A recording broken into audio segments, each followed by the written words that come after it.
So before I introduce our speaker today, I just wanted to share the vision of the Lean Practitioners Association. So our vision here is to connect Saskatchewan organizations from every sector in the use of continuous improvement to advance cultural and competitive excellence. So this is really why we exist as a group and why we hold these monthly sessions, and everything that we do is to get us closer to this vision. Like I said, I have the privilege today of introducing Grace. She is a continuous improvement specialist, and she works with the Ministry of Health in the government of Saskatchewan. And I did have her bio open, and I think I've closed it. So I'm going to go with what I know about Grace. I had the privilege of working with Grace when we both worked at Brant. We were both working on a lot of 5S workshops at the time with Brant. She had recently graduated from the University of Regina, Industrial Systems Engineering, the same as me. So we had a lot in common, and we did a lot of 5S Kaizen. So Grace has a lot of shop floor 5S experience. Since her time at Brant, she moved to the Ministry of Health and is a continuous improvement specialist there. And she is working with teams across the ministry with lean and improvement and teaching all of those things too. So Grace has a lot of experience in manufacturing, but also in healthcare and in the office. So I think we're in for a real treat today. So with that, I'm gonna hand over the controls to Grace. And I'm gonna stop sharing my screen. And Grace, I think you should be good to share your screen. So welcome, Grace, and thank you for agreeing to share your knowledge with us.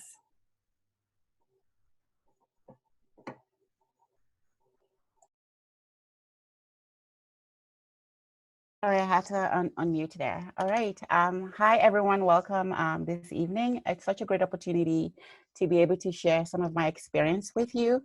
And yeah, well, I hope you get something, you learn one or two things out of my experience and what I have to share today. To get started, I wanted to start out with the Zoom tools, but Jenny sort of covered it already because, well, there will be some times where I would sort of pose a question and need some response through the chat function. So I wanted to sort of mention where you would find the chat function, but Jenny covered that already. It's just right on the bottom. If you hover around your screen, you'd see that little speech bubble, and then you can click on it and sort of respond that way. I also wanted to test something that I tried a few weeks back with a particular training with annotation. So I thought, you know what, wouldn't it be really nice if we could do the 5S game? I'm not sure how many of you have done the 5S numbers game before, but I thought we're literally just striking off numbers, right? So we'll see if that works, fine. If it doesn't, we'll just roll with it and go on with our session today. But I just wanted to try that out. So for the annotation, however, to access it, I think if you hover over your computer screen on top, you would see view options. And when you click on that, the annotation tool is the fourth link down. And once you click on that, you should be able to literally annotate. So yeah, there you go. It says hello. That's literally it. All right, so I'm gonna move on to the next screen now. I think I have to, time.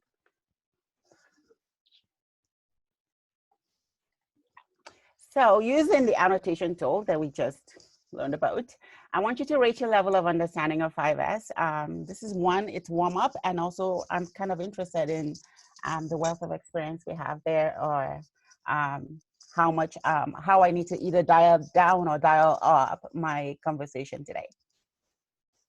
So just put a mark through the line there on what I think you rate.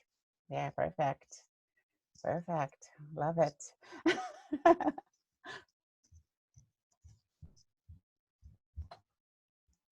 Fantastic. That is really good. So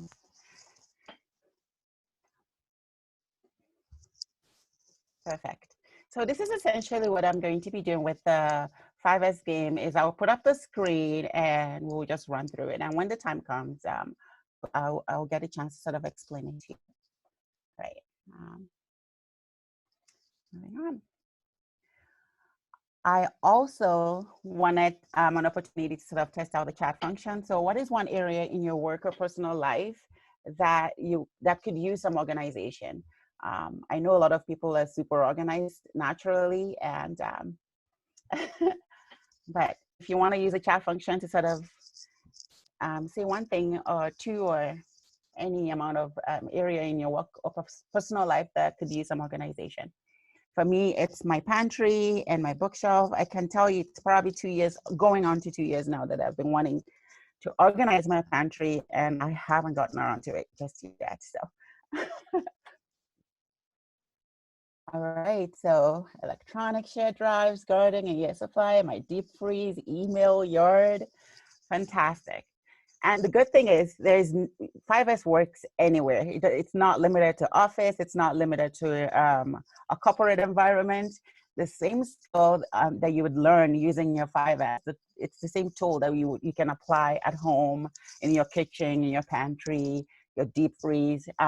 It all applies. So we're in for a treat today. All right. So for today's learning objectives, it's first we want to, by the end of today's session, oh, sorry, I just need to move the participant bar here. All right, perfect. So by the end of today's session, you will understand what 5S is and why it's so important no matter what the nature of your job is. You know how to utilize 5S as a continuous improvement tool to help you become more efficient and improve your productivity in your work. And finally, I'm going to show you some example of how 5S has been applied in various work environments. When I initially started out researching for this particular work, because I thought maybe I could go into aircraft industry and see some of 5S examples, and I kind of kept hitting the same thing, and it's the same before and after type pictures. So I didn't do a separate section where I'm going through industries. I just sort of walked it into my conversation throughout. And if you have any more questions as we're going, you can just raise your hand and let me know to stop, to slow, or maybe share some of my experience.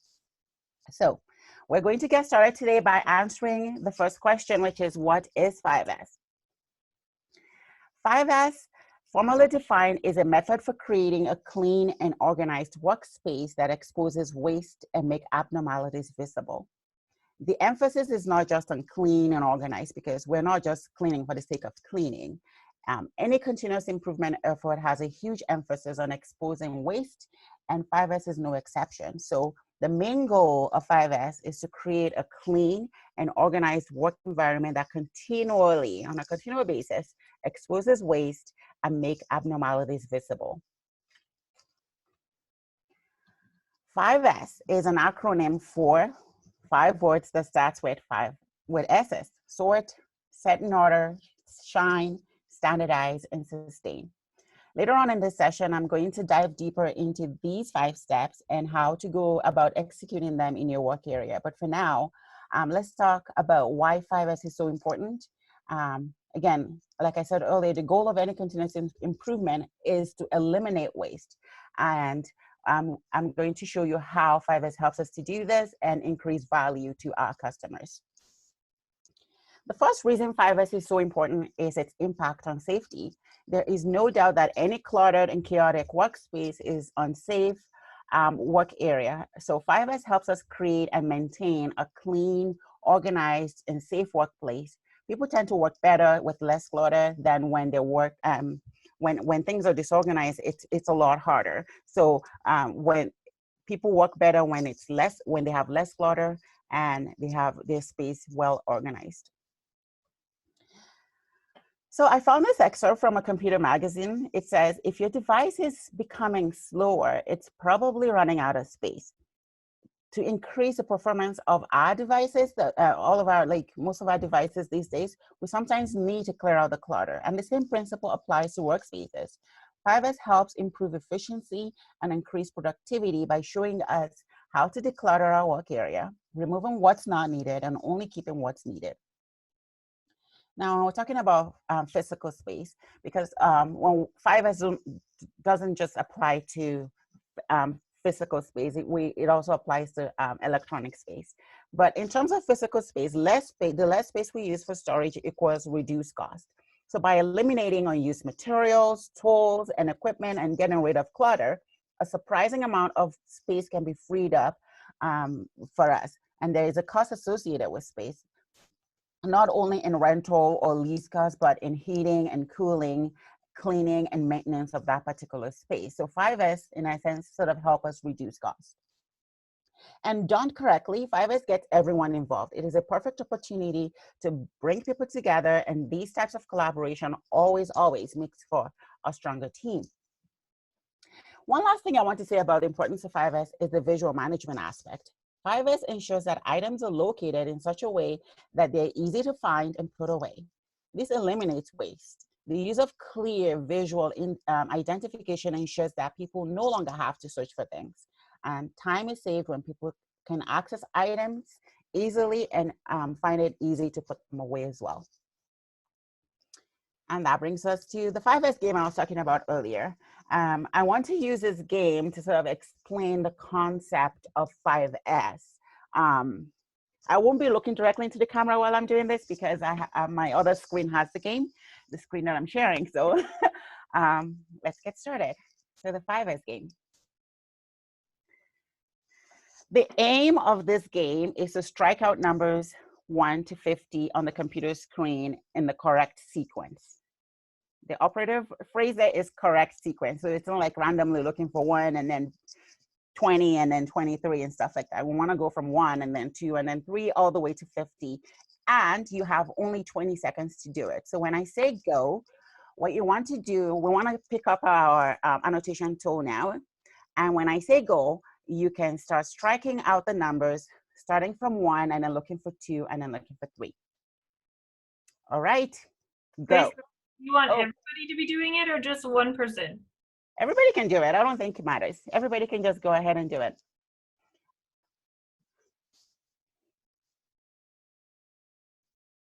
Oh, geez, I wasn't looking at the time. That's not helpful.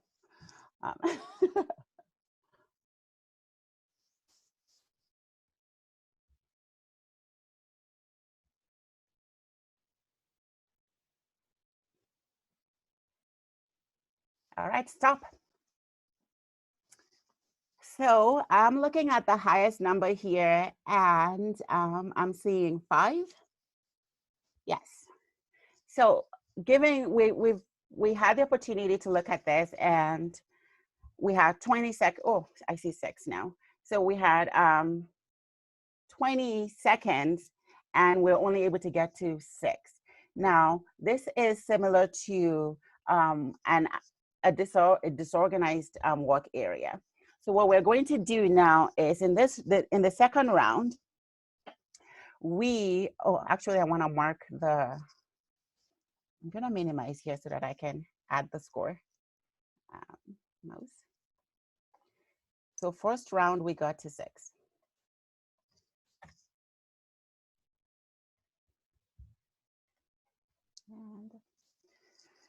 So in this second round, we're going to apply the first S in 5S. And that first S is called sort, which means we need to take out anything that we don't need. Like I said earlier, we are only looking for numbers 1 to 50. So we don't really need all the numbers 51 through to 100. So sort is sort of taking out the things that we don't need, and that is just taking up space and cluttering the area. So that's what we're going to do in the next round. So for that next round, this is what it looked like after we've sorted the work area. In this case, the numbers area. So when I say start again, I want you to start and then go looking for numbers 1 through to 50. All right, go.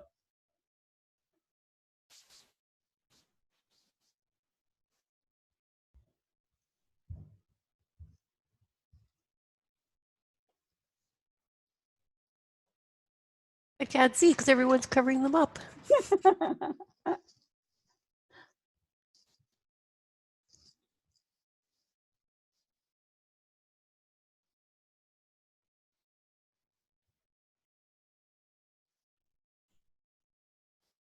Stop.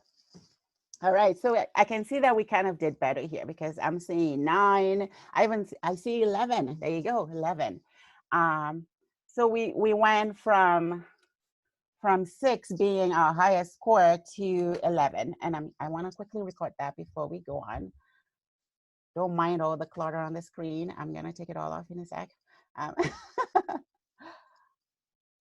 So we went from, after sorting, we've improved essentially from 6 to 11. And that's a huge improvement in a way because you know what, actually, I'm gonna read the statement right on the bottom because that's one of Stuart's favorite statement that I've stolen and I've used several times, is gradual continuous improvement outperforms delayed perfection every time. And yes, we were at 6 before, now we're at 11. That is an improvement, that is worth celebrating. But the problem with that is we still need to meet our customer demand, which is 50, and we are a huge far cry from it. So what the next thing we're going to do, I'm just gonna clear the screen here. And so we're now going to apply for this round, we're going to apply set in order and shine. We're going to apply set in order by ensuring and by showing you how to go from the one step to the other in a particular order. And there's no reason why the numbers should be 2 different colors. So we're clearing out the grime that way by making it one single color, by removing the colors that are not, we want to make all the colors standard essentially. So in this second round, it's been broken down into quadrants. And what you will notice is, oh, sorry. I missed, 1 second. So what you would notice is my animation is not working, which is fine. All right, pardon me.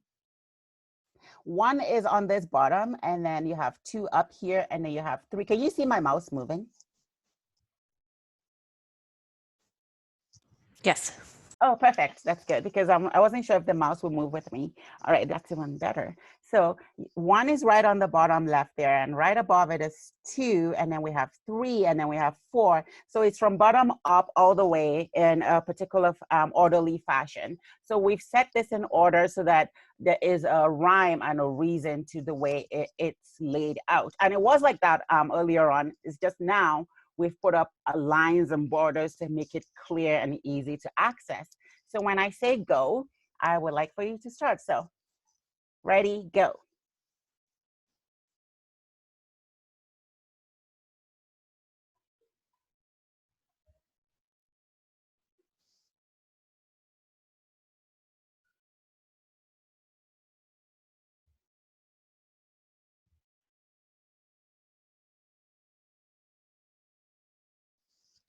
Stop.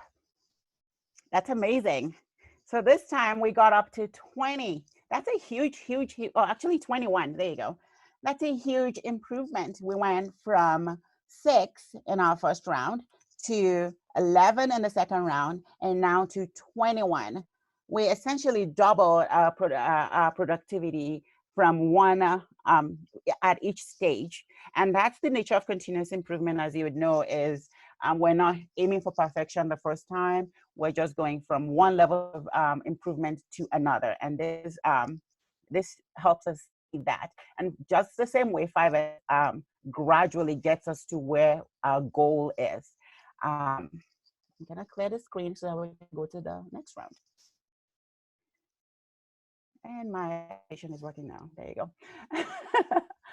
In round 4, we will apply the last 2 S's. So the first round we applied, after the first round, we applied sort. After the second round, we applied set in order and shine. And now we're going to use the last 2 S's, which is standardize and sustain.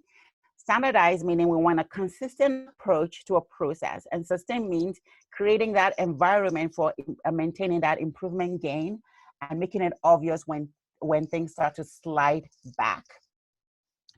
All right, so this is what it's going to look like. Naturally, we count from left to right, and this is it's natural for most of us to think of numbers this way. So now we've standardized an approach to something everybody knows this is the way it should be. And better, if a number is missing, you would see that empty box at a glance. So this is our standardized measure, and this is our sustained measure. So when I say go, let's try to see if we can hit our mark. Ready, go.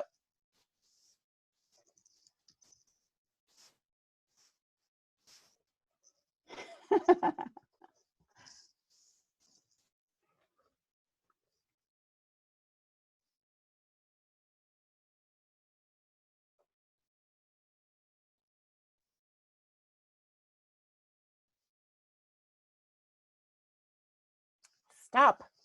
Isn't it fantastic? So that's one of the things I really love about this game, is that it helps us to see what we can achieve with 5S and how visual management can help us achieve even more. By simply standardizing this process, the first person got to 50 in 6 seconds. So our customer is expecting us to deliver in 20 seconds, and we just proven that we can do this in less than that. That gives us an edge with our competitors.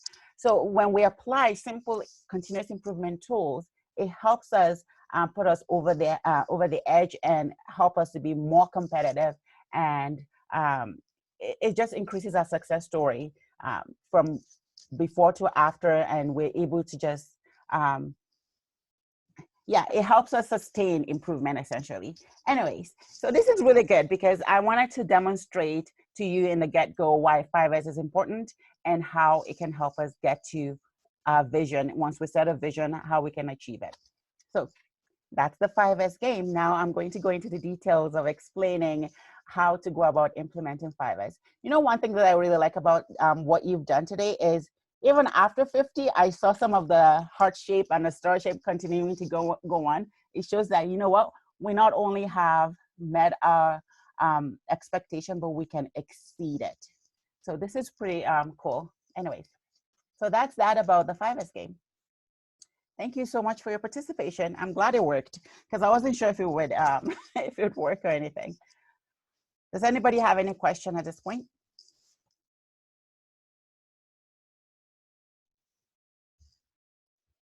All right, I'll go on with with the session. But Grace, we did have a question in the chat just saying, can you explain the sustain part? Okay, so I'll get into the detail of explaining sustain as a whole, but sustain helps us to see when things are starting to slide back. So when we set a standard saying there will only be one number in one box, for example. Now, if for whatever reason there's an abnormality and we know 34 doesn't appear there anymore, at a glance, you can see that that number is missing. That's a sustain part. So we sort, we set in order, we shine, and we standardize. But sustain is what helps us give us the ability to do something when something is not the way it should be. Does that answer your question?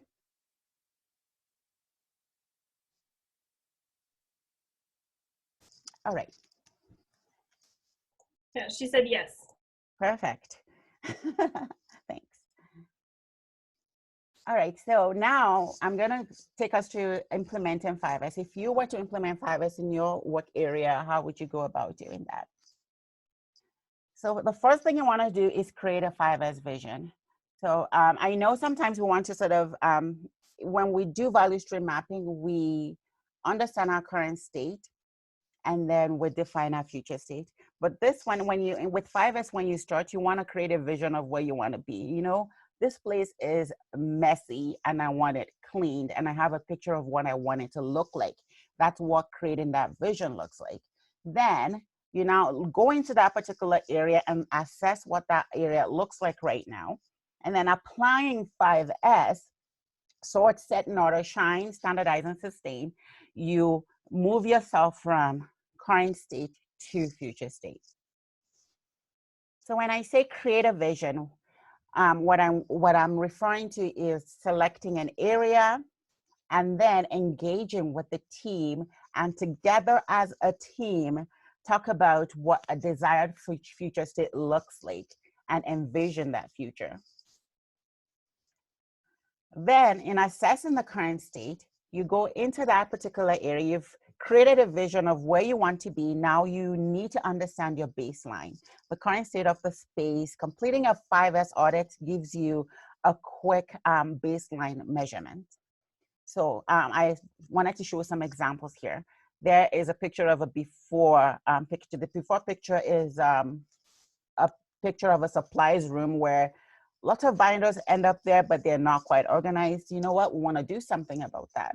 And then we do a pre-5S audit. I didn't include any scores here because I'm going to be using the same picture leader for the post audit. So you would then ask yourself some questions. There is no particular standard question, but if you embark on this journey with your company, you want to have a consistent way of measuring. So in the beginning of your 5S journey, you want to set up some criteria of how you would generally measure a space, rate a space as to how organized and orderly it is. So for this particular area, this was the rating that was used to sort of determine what's needed in that area, what's not needed. Is it organized? Is it clean? Or do we have standards? Have we maintained any kind of standard in that area ever? There was, and then you do an area assessment or an area scan. This, the assessment and the scan is done twice, and I'm going to explain later how to use it the second time. The first time is you're using it to engage with us. You not only want to identify the users and the stakeholders of the area, you also want to engage with them. Because when you embark on a journey, you don't just want to go in blind without any kind of plan. What an area assessment is, and this is just an example what you're seeing on your screen. It's not set in stone. This is how you do it. This is just an example that has been used, that I've used in the past, is to sort of assess what that area does, record the users of the area, how they use the area, because it gives you an idea of what organizing that area would look like. Part of assessing the current state is also, like I said earlier, an assessment of the area is using a spaghetti diagram. In this particular picture, you see before pictures are the ones that are laid on the bottom there. I pixelated some things that are private, maybe people's names or company, because I didn't get permission to use some of the templates in the picture. So I apologize if you're wondering what's in the pixelated section of the pictures. It's just maybe company names or people's names that it will be really hard for me to go individually asking to use that particular one. Anyways, so assessing a current state would be not only looking at what items are in the area, and that's what that spaghetti diagram on the screen that you see is it's showing the location of items, and the pen is showing the movement of people through that area. It helps you understand how people move around and what they move around for. And then, so when you're starting to think about sorting things out, or when you're starting to think about placing items in the right place, you have a perfect picture of what that should look like. So that is assessing your current state. Now let's talk about the first 5S step, which is sort. Sort simply means removing anything from the area, that unnecessary items from the work area that no longer adds value. And you do this by reviewing the items in the area and asking, do we really need this? I will walk you through how to sort things out in a few slides here. Depending on what you're 5S'ing or what you're looking to organize and put in order, it might be difficult sometimes, especially with electronic files, going through every single item and asking that question. But I also want you to know that it's an essential part. You might not dwell on it so much. It would just be, you do it without thinking anyway, because when you create a folder, say an archive folder and a delete folder, and all you're doing is just, I don't need this file, drag and drop. I want to think about this later. You put it in a review section. And so it would be easy. It's just as easy with electronic files as it is with physical files. So sort simply means remove unnecessary item from the work area that you no longer need or that doesn't add value to the function of that area anymore. So there are 3 steps in, oh, sorry. There are 2 main steps in the sorting process. And the first step is to evaluate and take pictures. Oh, sorry. I used the slide. I have to apologize. I used the slides for something else and I'd used 3 steps. So I didn't modify my notes. I apologize for that. But for this particular section, I compacted it. So 3 in 1. The 2 main steps I want to focus on is identifying and red tagging unneeded items. And then the second thing is deciding what to do with the tagged items. It is not a very complicated process, but there are some little traps that you might want to avoid because deciding what to do with a red tag item sometimes can result in complications. So you need to be very careful when we handle some of these. And that's why I'm taking some time here to explain this. So one of the keys to a successful 5S project is red tagging. And literally speaking, red tagging is putting red tags on items that needs to be evaluated as to whether they're needed or not. It is important for a person or a group of people familiar with the workspace to red tag the area. And that's what I was talking about in an earlier slide, that when we're dealing with sorting, it can get complicated sometimes because of the people element of it. So it is a fun process. However, if done poorly, red tagging can become an emotionally charged event, especially if disagreement as to whether something is needed or not arises. So it goes without saying that it is important to be respectful and courteous, especially when you're in another person's workspace. So after red tagging, the items are removed to a temporary location for evaluation. So here's a picture here of a red tag holding, a temporary red tag holding area. Sorry, I thought I saw a chat, but Jenny already told me not to worry about the chat, that she's handling it, so I'm good. So we also use a red tag action log to evaluate and keep track of items sorted out through the area. So not only, oh, I feel like I'm missing something here. Sorry, I want to explain the actual red tagging aspect of it. So when you go into an area, especially when it's a physical area, and you decide that you want to organize, for example, this particular cabinet, I want to organize this cabinet, you start to go and put red tags on the item and you mark why you feel that it should be red tagged. We also keep, once you're done, you move it to a temporary location for somebody to decide, usually management to decide what should be done with those items. Having a red tag action log is super important because if you ever got asked what happened to that item that used to be in that room that you 5S'd, the red tag action log helps you give a proper explanation. So for example, in the picture that you're seeing here, snow brushes, flower pots, we garbage some things, we relocated some things. So it gives you an opportunity to not only talk about what happened to that item. So beyond just leaving that item in a temporary location to be further evaluated, this is a good tool for management team, especially if they're evaluating what happens to that particular item in isolation of the people that put it there. They need to then say, you know what, we did this with that, we did that this is what we did with this particular item. And in government, I'm speaking because I work in government now. It's really important for us to keep track of everything that happens, because we're not only accountable to ourselves or to just one company, we're accountable to the entire public. So it's really important to say, you know what, this was really garbage and that's why it's garbage. And this was relocated to that particular item. So it helps you sort of protect yourself.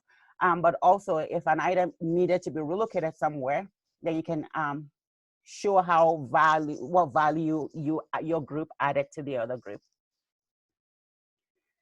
This is an example of a red tag action log for an electronic file. So it's not only valuable for a physical red tagging, in electronic, with an electronic 5S, you don't get the opportunity to actually physically put a red tag on stuff. Often, I mean, you could ideally print out all the folder and then mark it out as red, but it's usually faster to create 3 folders: archive, garbage, to be reviewed, and then sort of move items in that way. So people tend to just create those 3 folders and move the files in. And that's what you see on the screen here is showing, oh, we moved 2,585 to the archive folder, and we moved this much to the, we deleted this much because we no longer need it, and stuff like that. What happens to the archive or to be reviewed? Usually there's a post 5S event opportunity to review what the archive items as to what to do with them, or to be reviewed item to determine what to do with them. It is a good idea to have like a permanent red tag holding area, especially in the industry, like in manufacturing, or if you build gadgets. Red tagging should be a part of an ongoing strategy to maintain 5S in the workplace and shouldn't be limited to just one event. What some companies do is put a red tag holding area sign, like the one you see in the picture here, in a particular dedicated space for placing unneeded item for later evaluation. That way, we 5S this area, but somehow this item is in my area, I don't know what to do with it. You can just put that in the red tag holding area, and an assigned person would regularly go there to do something about it, as long as the red tag is properly filled out as to why that item is in that location. So when in doubt, move it out is kind of the motto for sorting. All right, now we're moving on to set in order. And I want to show you a slide. I'm going to show you a slide here in a few seconds. I saw this one at one of the Gemba Academy podcasts. So I will show you the slide. We're going to use the chat function again here. And I want you to tell me how many circles you see and how many colors. And you can just put your chat, your answers in the chat area. Again, it's only going to be for 3 seconds, and you can put your answers in the chat area. Ready, go. All right, how many colors and how many circles? I don't think Pam is allowed to answer because she knows this. All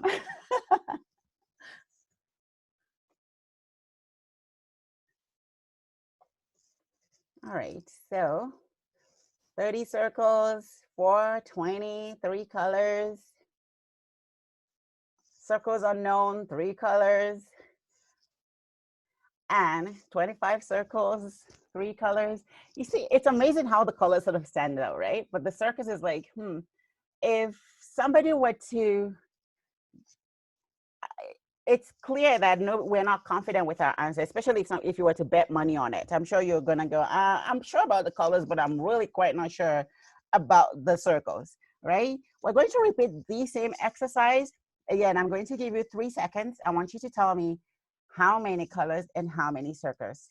Ready, go. Ooh.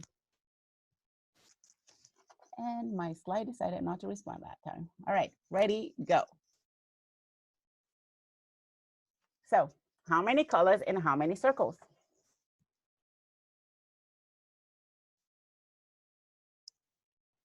Perfect. I see 327, 327. Now it's clear. Like, and it just, the reason I really love this exercise is the power of visual. It is pretty simple. It's the exact same information as I showed you earlier. It's very significant because people are more efficient when things are just organized. And this works for items in a workspace or for information. So as we go into our next test, we're going to talk about set in order, where we walk through how to properly organize things. So set in order, a place for everything and everything in its place. To set things in order means to find a place for everything while ensuring that everything remains in its place. what we're essentially asking in this step is we want to find the right location for the items that we use the most. And so the purpose of this step is to help us, help your team, help us figure out how to arrange items in that area in a way that is more intuitive, that is safer, and uses visual cues. So for this step, there are three main steps to sort of follow. You want to assess how work is done in the area. Earlier on, I talked about how I want to reference this, the area assessment and scan that you did. And this is where we revisit that. We want to decide the proper location for items, and we want to determine how that item should be placed. So we're revisiting our area assessment and the spaghetti diagram if you have one, and analyzing how work is done in the area, how long it takes, and the purpose of the items in the area. You really want to take time to sort of observe the distance that people travel for things, the frequency of use of items, the time required to get and put those items away. And once you fully understand the work in the area, then it's now time to decide where items belong. Because if we don't understand how work is done, where's the heavy traffic? What items do we use the most? Do we only need one in that area? It's really important to assess the work and how items are used in the area before we move into properly determining where things belong. Once we do that, we're ready for the next step, which is deciding the proper location for items. You want to ask, what's the most natural place for that item that creates the smoothest flow possible? You want to label things clearly and identify boundaries, either by using paint or tape to denote boundary lines. And in the case of electronic files, you want to have a proper naming convention so that files and folders are easy to be easily identified at a glance.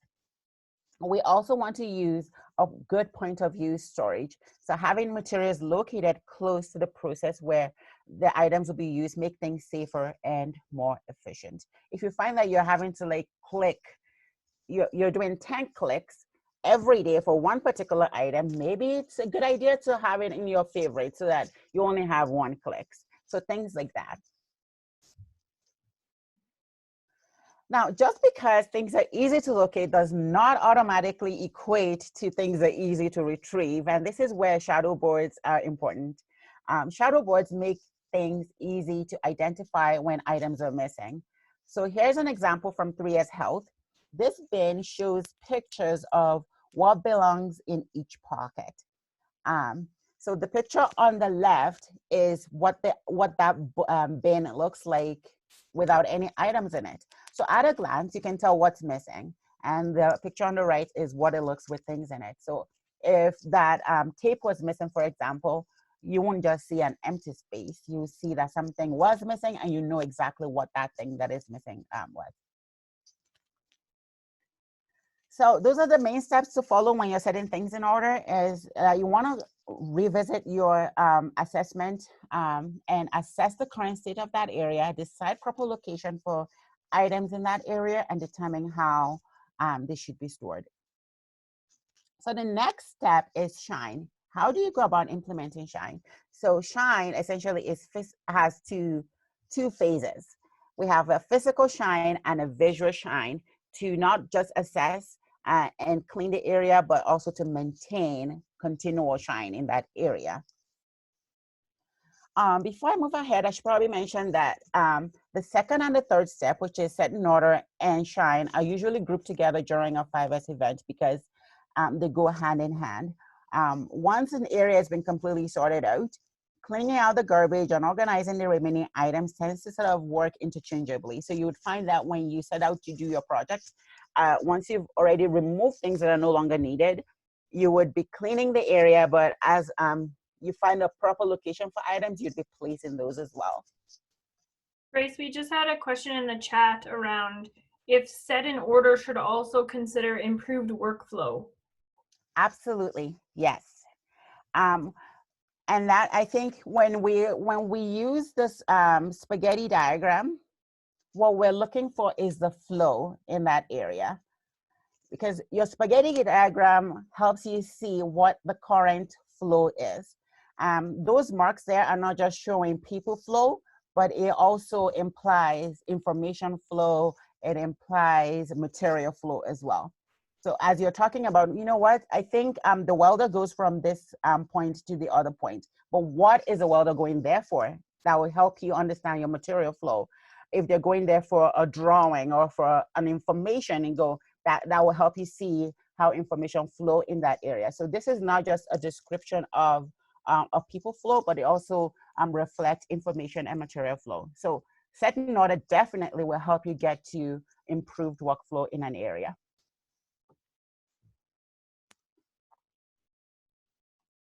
Did that answer your question? Sorry, I didn't remember to ask.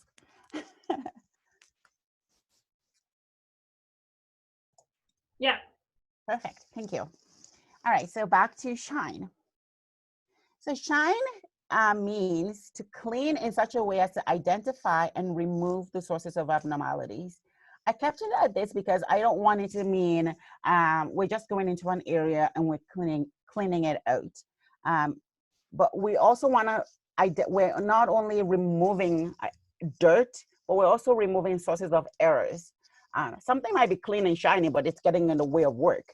So you'll want to identify and remove sources of abnormalities. So you're asking how clean should this place be? Yeah, it should be clean enough so that you're able to identify sources of deviation and remove that sources of deviation on a continual basis. So how do we go about doing this? A physical shine means to clean and get rid of errors, trash, or garbage in the area. Then to maintain that physical shine, we do a daily visual shine. When things are starting to get dirty again, daily visual shine helps us remove that source of abnormality or that source of dirt. So physical shine, yes, we're getting our hands dirty, we're cleaning, we're scrubbing, we're deleting errors, we're eliminating things that are getting in the way of work. But visual shine is that almost a supportive daily visual sweep or shine that you do for that particular area to help you maintain the work that you've done. For an electronic space, it's getting rid of obsolete files.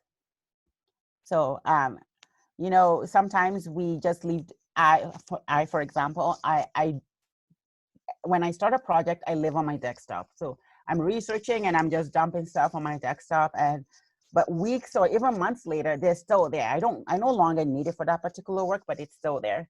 So shine for an electronic space is reviewing those files that you no longer need, that you used only once, and it's now time for them to go. So there's another continuous improvement tool that goes really well with setting order and shine, and it's called Kanban. Kanban literally means signboard or sign in Japanese. And in the continuous improvement context, it is referred to as visual cues or visual signal for replenishment. That means we're using those visual cues to help us ensure that we have the right items at the right place in the right amount and at the right time.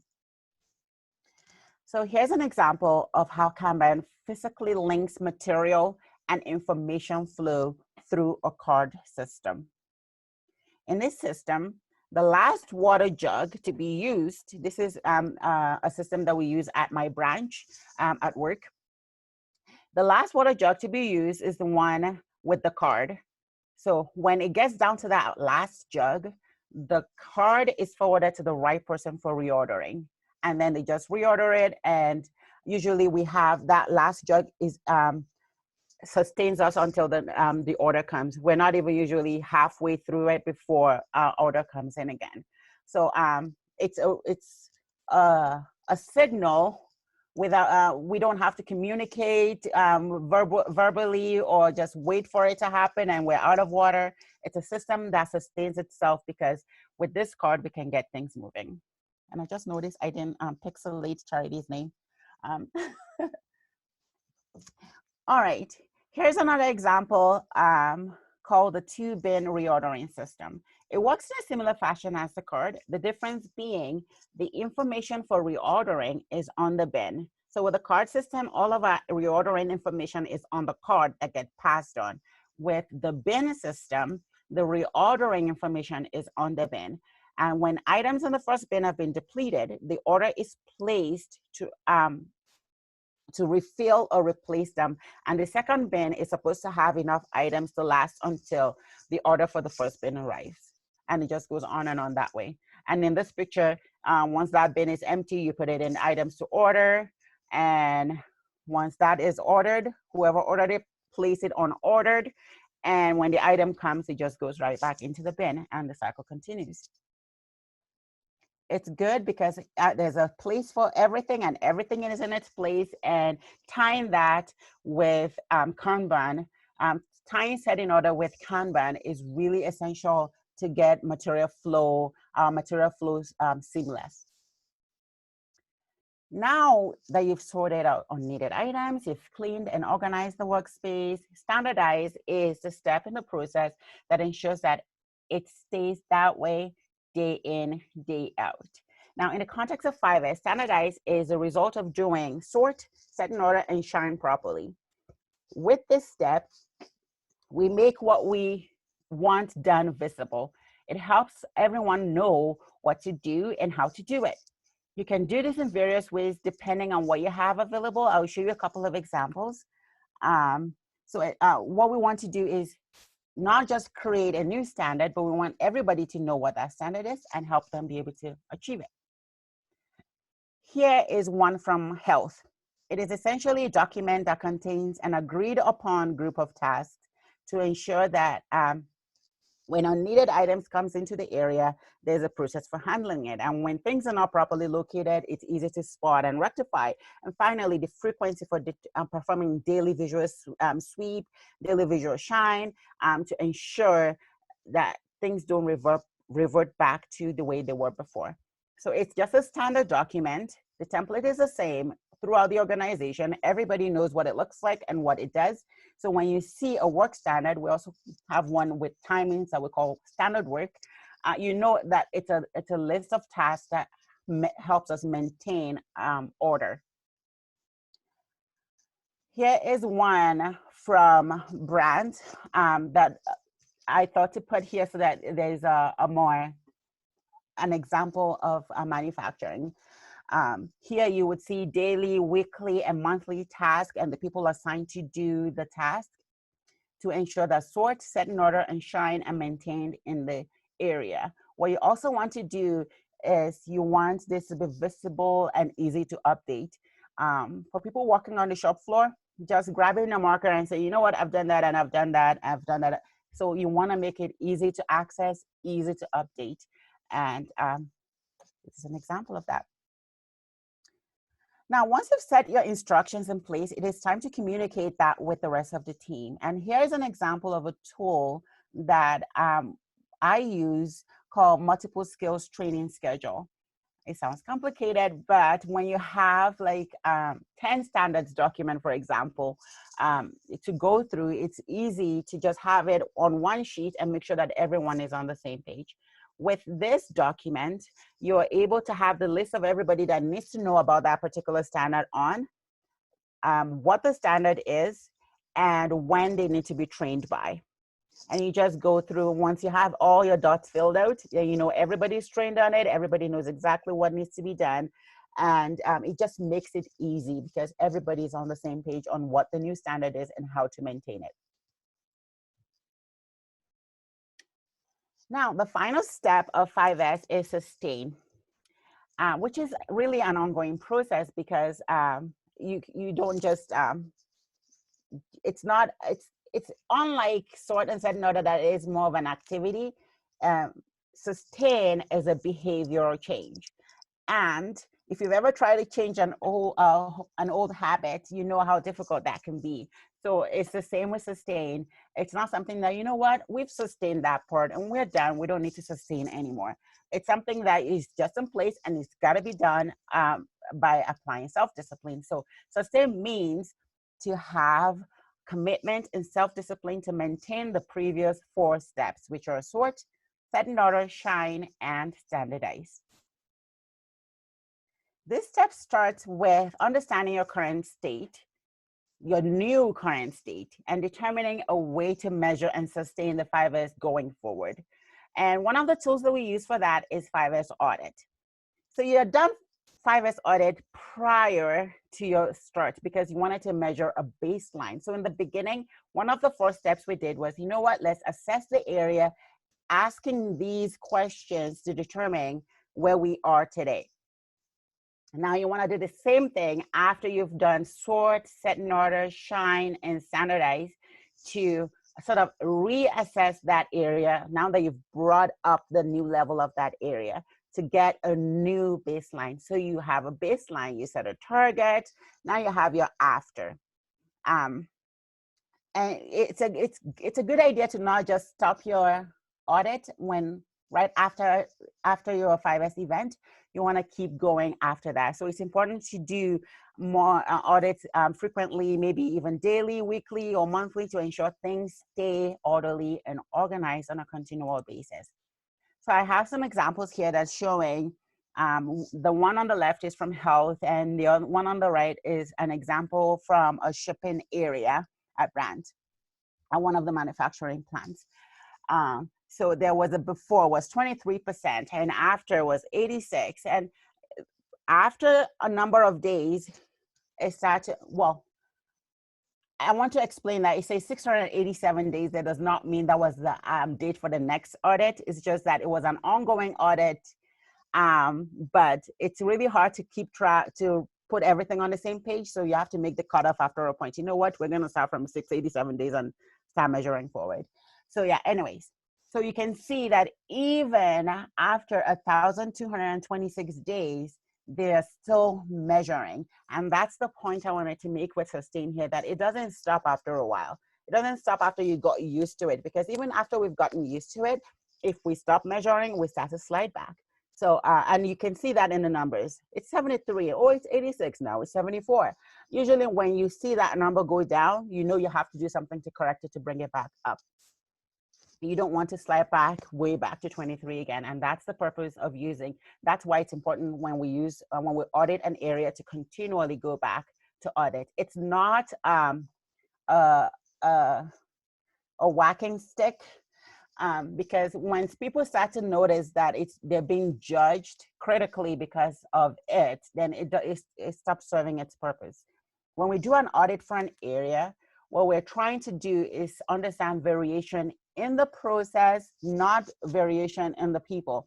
There are HR processes for dealing with people side of things. But when we're using a continuous improvement tool, our focus is on improving the process. Usually 90%, over 90% of the time, it's not a people problem when we're doing continuous improvement work.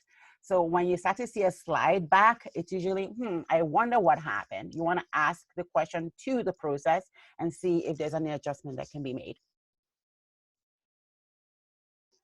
All right, so audits can be documented on your daily visual management wall. The reason why I said this is you want to put it in a place where you can see on a daily basis, so that it's front and center until it becomes embedded in the area. And even after that, you want to still keep measuring. And this is an example of that. Every area has a sustain board where they measure, there's a standard work, or the work, in this case, it's called standard work agreement. It's pasted on the wall, and it's used daily, weekly, monthly, quarterly to maintain the area. But then there's an area for managers to sort of do a quick audit of the area on a weekly basis. There is the audit section. So this is a kind of a sustain system to maintain 5S in that area. Now, it's a huge part of sustain is celebrating a success. So you've worked really hard, you've raised the standard of orderliness and organization in that area. Now it's really, really important to take some time to show appreciation to the team and post some before and after photos so that everyone that comes into that area can see it. And better if you have a company newsletter, you can sort of feature and promote 5S and share some of your success stories, because the more people see how valuable this is, the easier it would be to sort of spread the news and make it a habit company-wide. And that's how my spill on how to implement 5S. Do you have any questions for me? Grace, we had one question in the chat about, would you also include equipment maintenance in the shine step? A what? A what? Equipment maintenance, would Oh, that be in yes. the shine step? Yes. This is important because usually when we talk about shine, we sometimes focus too much on the cleaning, but equipment maintenance is really important, and especially in manufacturing, or any place where you build something or where you have an equipment. Even in the office, we have photocopiers and stuff like that that we have to maintain. So you include that, because not only are you cleaning for that particular day, but you also are going to be doing a daily visual sweep or shine, and maintaining that equipment is important, and it's part of your daily visual shine. So equipment maintenance is absolutely part of shine.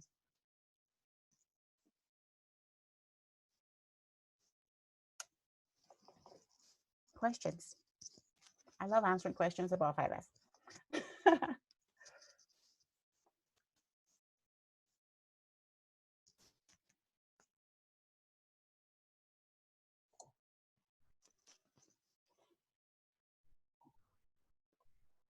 What do you think, Grace, is the most challenging part of implementing 5S?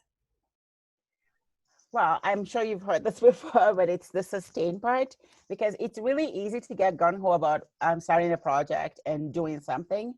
But when it comes to sustain, it goes a little beyond your own control, because unless what you're 5Sing is your desktop or your own personal folder, if you're going beyond just your work, then you have to get other people involved.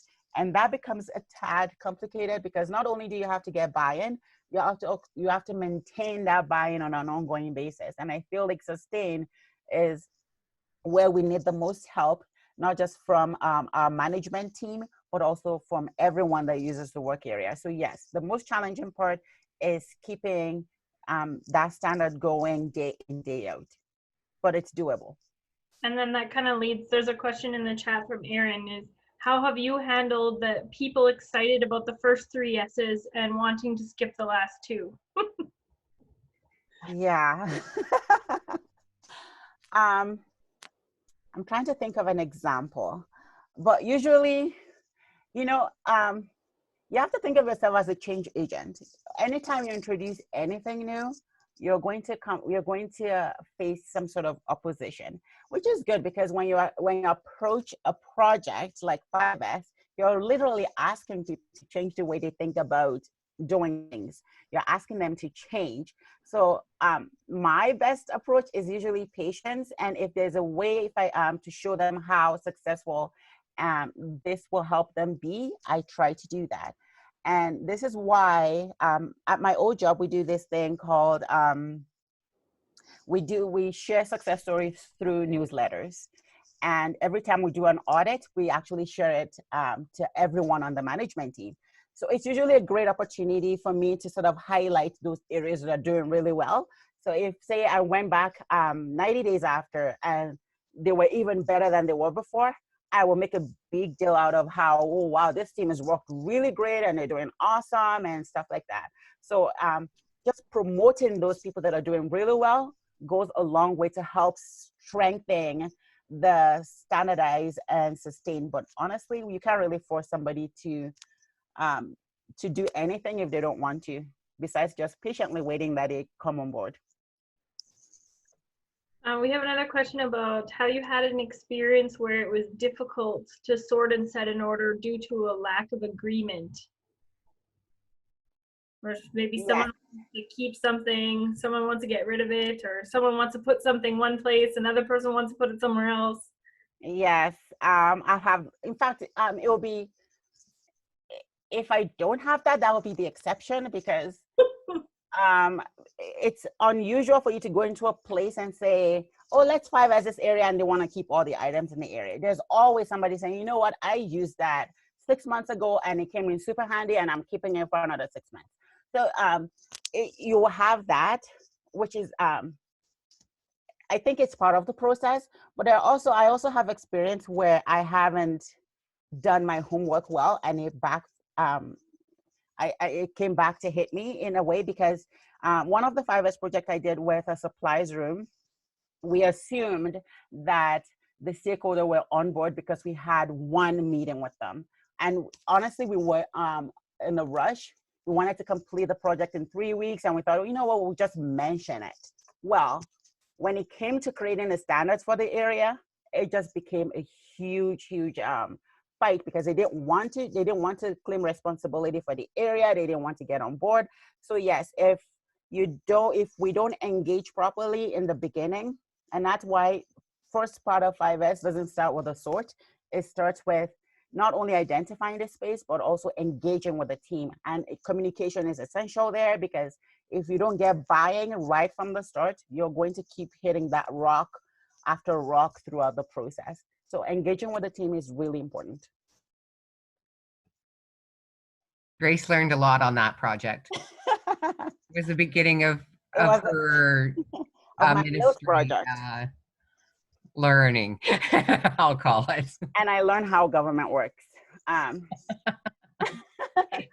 was you've been a part of that too.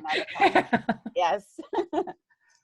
Erin had a question, and I think this is maybe addressed to more people than just Grace, but she said in her experience, 5S works best in a rapid Kaizen event or blitz. Have others experienced doing it over an extended period of time? Curious to see how well it works, or how could it work? So I don't know, I guess that's maybe open to the floor too. If people have done it kind of over a longer period of time rather than just in that blitz.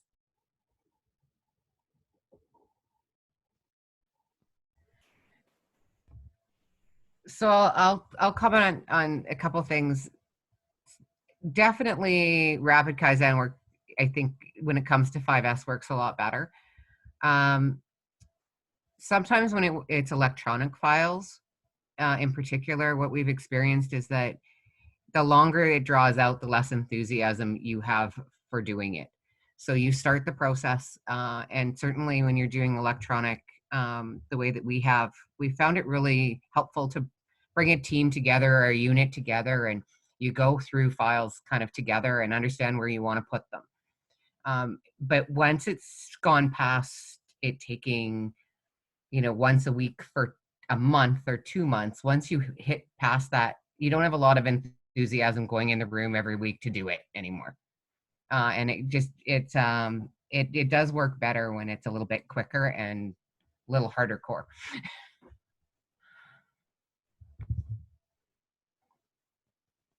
Thanks, Pam. I've experienced it in both ways, and I'm going to share my brand experience first, because that's where I've seen it work the longest. Is we go in and we do a blitz of 2 days, where the employees in the area get trained, and the area gets organized and the standards are set. And then that becomes the new normal. And I think that's the way 5S should be, where it's not just something that we do.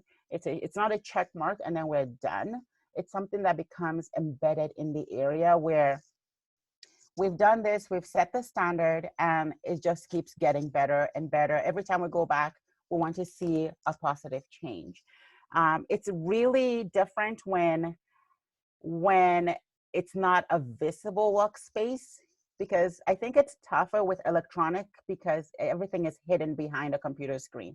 You can see a computer screen that's completely clean and shiny on the outside, and when you look at a desktop, it would just blow your mind that we have 2,000 items on the desktop. It's like, whoa, how do you function? So yes, with that, it becomes really difficult. And if we do it in a blitz and we keep going back, which is the way we do it, like the electronic files for network folders that we're doing, is people are no longer excited after the blitz, because it's like, oh geez, when are we gonna be done moving all this stuff, right? So yeah, there's a balance, I think.